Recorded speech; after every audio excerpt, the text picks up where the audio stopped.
Welcome to today's news discussion. I'm Sarah. And I'm Sean. We'll be covering several major stories from around the world. Let's start with the devastating earthquakes in Venezuela. The death toll is nearing 1,500 people, with rescue teams still working in the hardest hit areas. That's a tragic number. Which areas are most affected? The state of La Guaira has been hit particularly hard. Rescue teams are pouring in to help with the relief efforts. I saw that the National Assembly President, Jorge Rodriguez, confirmed the death toll has surpassed 1,450. What's the latest on the rescue efforts? Rescue crews are still digging through the rubble 4 days after the twin earthquakes hit. They're working to find survivors and provide aid to those affected. It's interesting that you mentioned 4 days later.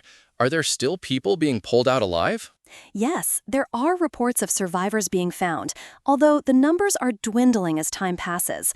The challenge now is providing aid and shelter to those who have lost their homes. The reporting mentions over 68,000 people still reported missing. How does that number impact the overall response?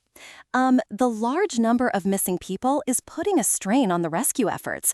It means there are many families still searching for loved ones, and it complicates the distribution of aid. That ties into another story about the chaos in Venezuela's earthquake response. Can you tell me more about the situation on the ground? The response has been described as chaotic, with traffic congestion on the only highway connecting Caracas to La Guaira causing significant delays. That's critical. How are rescue teams coping with these challenges?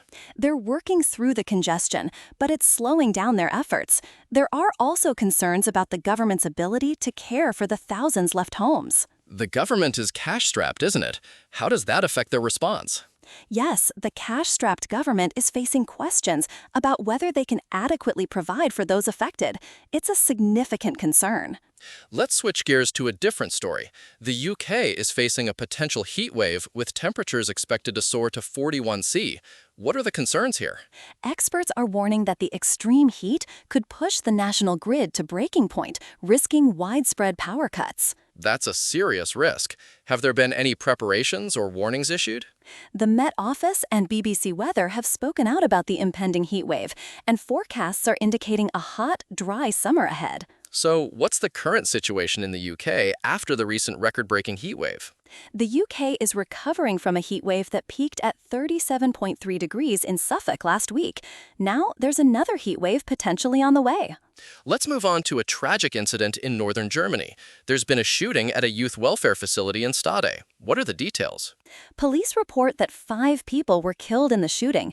2 individuals have been arrested, including the suspect shooter. That's horrific. What kind of facility was targeted? It was a youth welfare facility. The exact circumstances and motives are still under investigation. These incidents are always shocking. Have there been any statements from the authorities about the investigation? The police have confirmed the detention of the suspects and are continuing their investigation into the incident.